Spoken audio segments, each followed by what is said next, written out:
રામ રામ બધાને। તો તમે આ જે છોડ જોઈ રહ્યા છો એ લાલ ચંદનનો છે અને લાલ ચંદનની તમે ડિમાન્ડ ખબર છે કે કેવું આનો ભાવ રહે છે, તો તમને થોડી જાણકારી આપવાના આવી છે।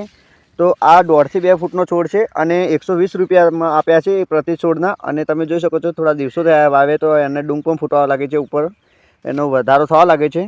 અને આ પીપળાના પાનો એવો આ છોડ છે, આ ખાતરી કરીને લેવો પડે છે, કારણ કે આ લાંબા ગાળે પાકતો એક પાક કહી શકાય, આપણે ખેતી જ કહી શકાય આને। તો જો આમાં પણ ક્વોલિટીનો ફરક જોવા મળે તો આપણને ઘણું મોટું નુકસાન થઈ શકે છે, બીજો કોઈ છોડ આવી જાય તો ખાતરીબંધ જે નર્સરી હોય ત્યાંથી લેવાનું પસંદ કરું। અને આ 120 રૂપિયા આપ્યા છે પ્રતિ છોડના। અને આ વર્ષે એને ખાલી દવા આપી છે ઊંધાઈની, બીજું કંઈ નહીં આપવામાં આવે। અને જેમ જેમ આવતી વર્ષે મોટો થશે તેમ તેમ વધુ લગાવવાની છે આપણે આ ખાતરી, પણ તે આગળ જોઈશું અને આગળ વિડીયોમાં બન્યા રહેજો। તો જો તમને આ વિડીયો સારો લાગે તો લાઈક છે, સબસ્ક્રાઈબ અને કમેન્ટ કરજો।